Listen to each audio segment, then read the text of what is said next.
రైతు బీమాకు కిస్తీ కట్టలేదు. ఎల్ఐసికి ప్రీమియం చెల్లించని సర్కార్. 750 కోట్లకు పైగా బకాయిలు పెండింగ్. రాష్ట్రంలో 2000కు పైగా అన్నదాతల కుటుంబాలకు అందని బీమా పరిహారం.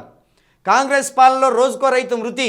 చిన్న భిన్నమవుతున్న కుటుంబాలు ఆపత్కాలంలో ఆదుకొని రైతు బీమా.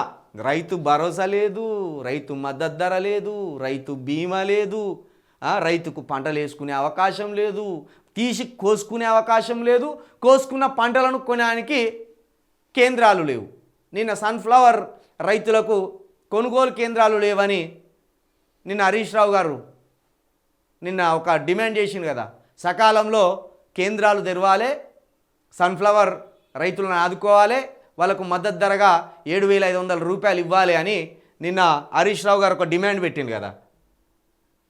పంట వేసుకునే అవకాశం లేదు, వేసుకుంటే నీళ్ళు ఇచ్చే అవకాశం లేదు, ఒకవేళ పంట పండితే కొనే కేంద్రాలు లేవు, ఒకవేళ అప్పుల బాధై చచ్చిపోతే గిట్లా రైతు బీమా తీసుకునే దానికి అవకాశం లేకుండా ఇప్పుడు కిస్తీలే కట్టలేదట.